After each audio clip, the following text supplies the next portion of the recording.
Blog చేద్దాం కదా, ఇంటికి వెళ్దాం మనం.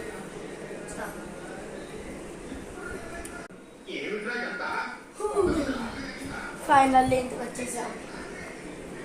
సరే రాత్రి ఇప్పుడు 7:30 అవుతుంది, పడుకుందాం త్వరగా. గాలి నుంచి పెట్టి